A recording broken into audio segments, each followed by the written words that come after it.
السلام علیکم دوستو، آج بڑی اہم گفتگو روزے توڑنے والی اشیاء کا ذکر قرآن کریم اور احادیث کی روشنی میں ہم بیان کریں گے۔ روزہ کن چیزوں سے ٹوٹ جاتا ہے اور کن چیزوں سے روزہ نہیں ٹوٹتا۔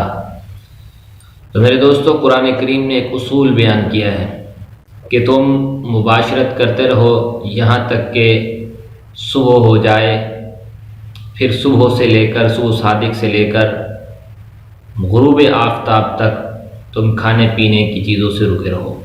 اس آیت کے اندر اللہ تعالیٰ نے دو اصول بیان کیے ہیں۔ نمبر ایک کہ استخراج بھی روزے کو توڑ دیتا ہے۔ نمبر دو اصول یہ بیان کیا کہ امتلا، یعنی جسے کھانا پینا کہتے ہیں، پیٹ بھرنے کی چیزیں، اس سے بھی روزہ ٹوٹ جاتا ہے۔ یہ دو اصول بیان کر کے اللہ تعالیٰ نے ہماری مشکلیں حل کر دیں۔ اب استخراج میں کیا چیز شامل ہو جاتی ہے؟ مثال کے طور پر جماع کہہ کرنا، یہ بھی خارج کیا جا رہا ہے۔ استخراج ہے نا، خود کوشش کر کے خارج کرنا، اور جماع کا تو ذکر قرآن کریم میں آ گیا۔ اسی طرح استمتاع بالید، ہاتھ کے ذریعے سے منی کا اخراج کرنا، اس سے بھی روزہ ٹوٹ جاتا ہے۔ جماع کے مباشرت کی وجہ سے روزہ بھی ٹوٹ جائے گا اور اس کا کفارہ غلیظہ بھی آئے گا۔ 60 مسکینوں کو کھانا کھلانا پڑے گا، کیونکہ اب کسی غلام کو آزاد تو کر نہیں سکتے۔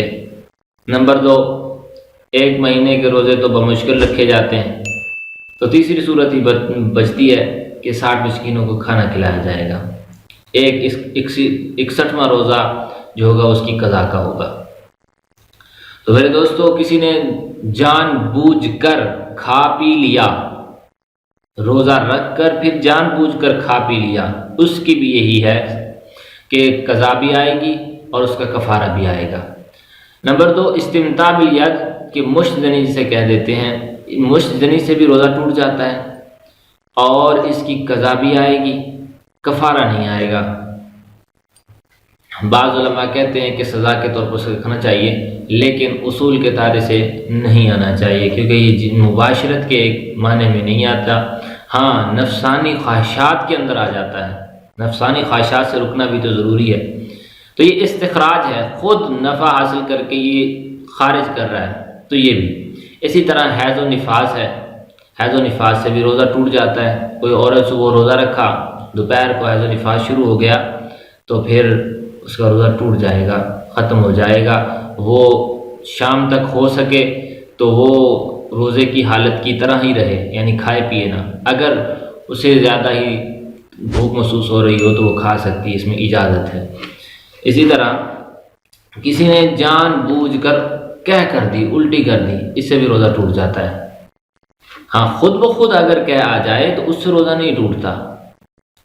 ہاں، اسی طرح سے ایک مسئلہ اور بھی ہے کہ اگر انسان دوپہر کو سویا، صبح کو روزہ رکھ کے سو گیا یا دوپہر کو سو گیا اور اسے احتلام ہو گیا، تو احتلام سے بھی روزہ نہیں ٹوٹتا۔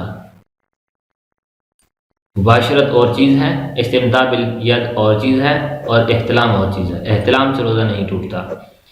اس شخص کو رات کو احتلام ہوا اور صبح دیر سے آنکھ کھلی اور سحری کر لی، روزے کا وقت ختم ہو گیا اور وہ غسل نہ کر سکا، تو اس کا روزہ ٹھیک ہوگا، روزے پر اس کا کوئی اثر نہیں آئے گا۔ اور دوسری چیز تھی امتلا، یعنی پیٹ بھرنا والی چیزیں، کوئی چیز کھا لی پی لی جان بوجھ کر، تو اس سے بھی روزہ ٹوٹ جائے گا اور اس کا کفارہ بھی آئے گا۔ تو روزہ فاسد کرنے والی 7 اشیاء ہوئیں۔ نمبر 1 مباشرت، جسے ہم بستری کہہ دیتے ہیں۔ نمبر 2 مشت زنی، استمتاع بالید۔ نمبر 3 جان بوجھ کر کھانا پینا۔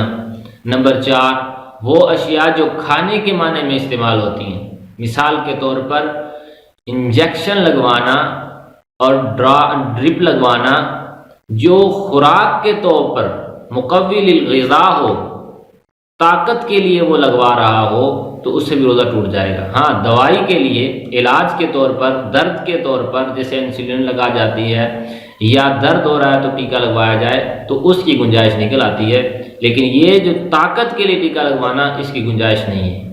اس پر بعض حضرات نے اپنی رائے پیش کی ہے، لیکن وہ قیاس میں الفارق ہے، کیونکہ وہ قیاس کرنے کا اصول یہ ہوتا ہے کہ وہ جس چیز پر قیاس کیا جا رہا ہو تو مقیس علیہ جو ہے وہ بھی عام حکم ہو، استثناء ہو۔ آمدن کسی نے کیا کر دی، یعنی حلق میں انگلی لگائی یا کسی طرح سے بھی خود اس نے کیا کر دی تو روزہ ٹوٹ جائے گا۔ اگر خود بخود کیا آ جائے تو روزہ نہیں ٹوٹے گا۔ اسی طرح عورت کا حیض و نفاس میں شروع ہو جانا یہ بھی روزہ توڑ دیتا ہے۔ اس کی تفصیل کہ جماع ہے روزہ فاسد ہو جائے گا، یہ تو کلام اللہ میں ذکر ہے، اس کا کفارہ دیا جائے گا۔ مزدنی سے بھی روزہ ٹوٹ جاتا ہے۔ رسول اللہ صلی اللہ علیہ وسلم نے فرمایا کہ حدیث قدسی ہے کہ وہ اپنا کھانا پینا اور شہوت میری وجہ سے ترک کر دیتا ہے، تو یہ شہوت رانی میں آ جاتا ہے جسے نفسانی خواہشات کہہ دیتے ہیں، تو اس سے بھی روزہ ٹوٹ جاتا ہے۔ ایک وضاحت اور کہ کان، ناک، آنکھ میں ڈراپ ڈالنا بطور درد کے ختم کرنے کے لیے علاج کے طور پر اس سے روزہ نہیں ٹوٹتا۔ بعض علماء کہتے ہیں روزہ ٹوٹ جاتا ہے ناک میں، تو وہ اس دوائی کا اثر حلق تک جاتا ہے، نہ کہ معدے اور پیٹ تک۔ میں شرط ہے یعنی مقوی الغذا جو چیزیں ہوں وہ استعمال کریں، تو یہ چیزیں تو اس میں نہیں شامل ہوگی۔ سرما لگانے سے روزہ نہیں ٹوٹتا، تیل لگانے سے روزہ نہیں ٹوٹتا، نہانے سے روزہ نہیں ٹوٹتا، کلی کرنے سے روزہ نہیں ٹوٹتا۔ تو اسی طرح انہیلر کا مسئلہ بھی ہے کہ بعض علماء کہتے ہیں انہیلر استعمال کرنے سے روزہ ٹوٹ جاتا ہے، بعض علماء کہتے ہیں انہیلر استعمال کرنے سے روزہ نہیں ٹوٹتا۔ تو دونوں کے اپنے دلائل ہیں، لیکن جسے بہتر علماء نے سمجھا ہے وہ یہی ہے کہ انہیلر جو ہے یہ دوائی کے طور پر استعمال کیا جاتا ہے، مقوی الغذا نہیں ہوتا، اس سے روزہ نہیں ٹوٹتا۔ اور اسی طرح خون کے لگوانے سے روزہ ٹوٹ جاتا ہے، کیونکہ یہ تو مقوی للغذا بہت زیادہ اشد ہے، جسم کو بہت زیادہ تقویت دیتا ہے، سپورٹ کرتا ہے، اس سے تو روزہ ٹوٹ جائے گا۔ ہاں کسی نے خون نکالا ہے ٹیسٹ کے لیے یا کسی کو دینے کے لیے تو اس سے روزہ نہیں ٹوٹے گا۔ اس کی دلیل کہ رسول اللہ صلی اللہ علیہ وسلم نے روزے کی حالت میں اپنے پچنے لگوائے ہیں، پچنے لگوانے اس میں بھی خون نکلتا ہے، تو اس میں آپ نے افطار نہیں کیا۔